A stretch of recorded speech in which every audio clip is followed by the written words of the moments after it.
بسم الله الرحمن الرحیم. سلامونه علیکم. هیله لمن ټول به روغ جوړ اوسئ. نن نهم درس وایو. lesson 9 د proofing option second part لولو. second part دوم بخش لولو چې په دوی کې څه شان دي. راځو option ته proofing autocorrect option هم ووي. نن راځو سپیلینګ بخش او ګرامر بخش او سپیلینګ بخش ته دلته کې څه موضوعات. لومړی ignore words in uppercase. که چیرې موږ مثلا یو نوم نشته کړو کمپیوټر غلط نشته کم کنه موږ ته دا ignore نیسي. ignore خپله معنی څه ده؟ یعنې غلطي په نښه کول. ignore څه؟ غلطي په نښه کول، یعنې د یوې غلطۍ نه سترګې پټول، د ونه تېرېدل. د ignore معنا دا ده. که چیرې زه دا ignore ونیسمه، یعنې غلطي مه نیسه، دلته کومه غلطۍ چې دي هغه یې ټولې موږ ته راوښودې، دا غلطي لري. سپیلینګ بخش کې البته. او بل ignore words that contains number. چیرې مو دلته بعضې لغات نوشته کوم، مثلا نوشته کوم بوک 2 3 موږ ته د ignore نیسي. نو موږ ته هم دلته لغات راغلی هم نمبر راغلی دي.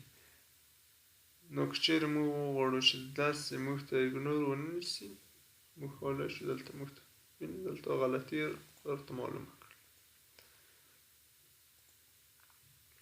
بل بخش چې دی ignore internet and file address دی.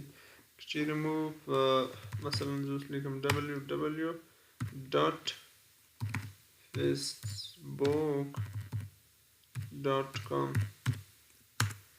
ما ته دلته ignore شو، یعنې کومه غلطي ما دلته غلطي کړې، ما دغه یې راته معلومه نه کړ.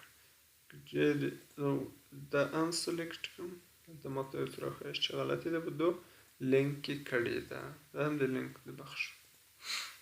بل plug repeated words. که چیرې زه اوس مثلا equal rnd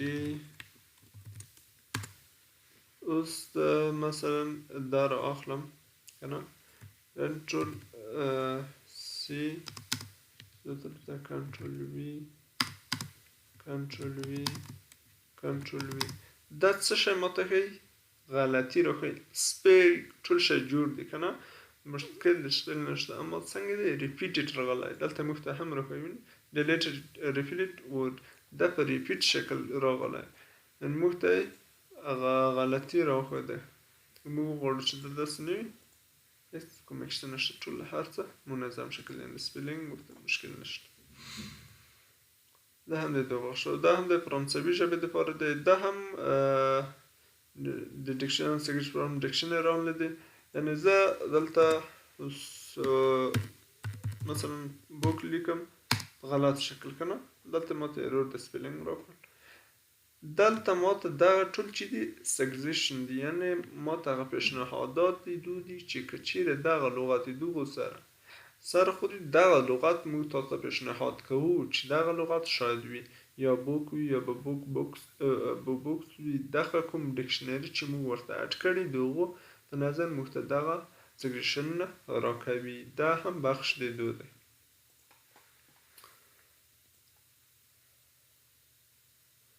بل کسټمایز ډکشنري ده. که چیرې موږ به ډکشنري غواړو اډ کړو، نیو ډکشنري، دلته زه مثلا د خان ډکشنري ما ثبت کړې وه، دلته ما راوړه. زه دلته ایډیټ کوم، هم بعضې لیسټو کې یو څه نومونه، مثلا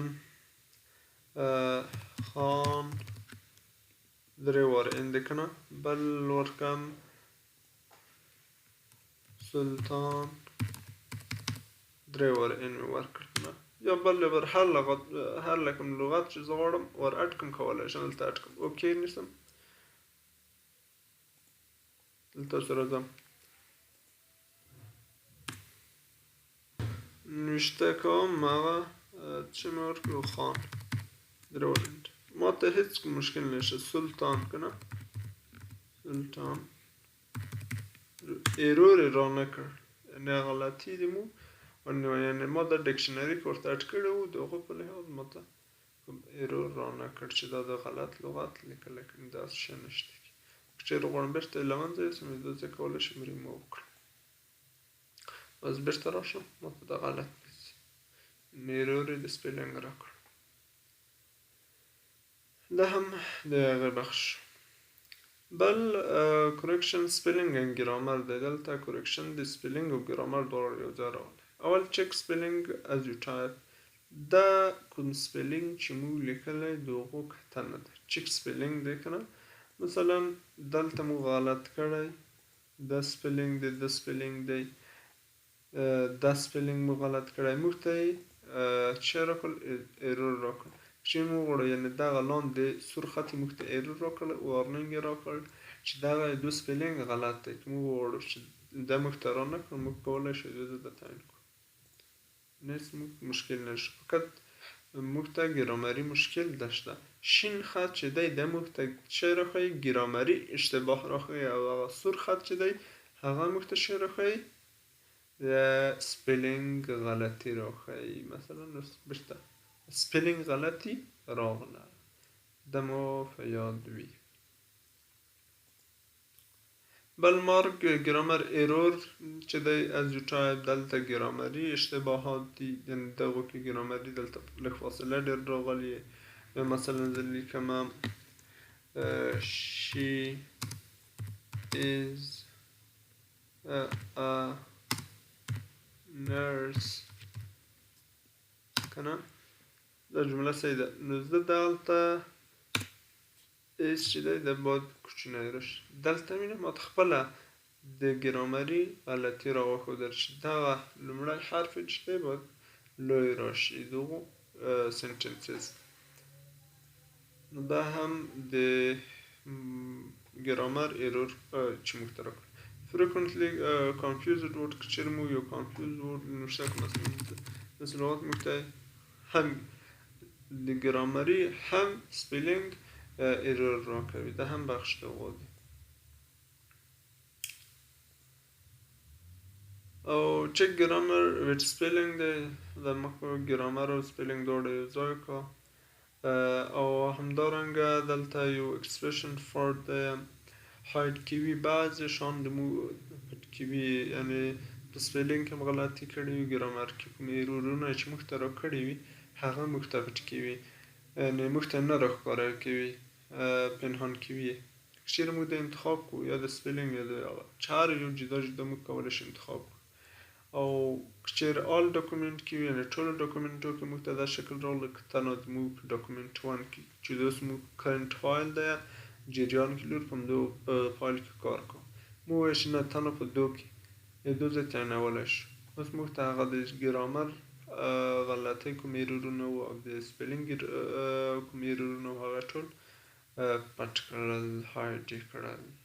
که چېرې موږ هسې دلته انسلیکټ کړو، موږ ته دواړه راښیي، د ګرامري ټوله اشتباهات موږ ته راښیي.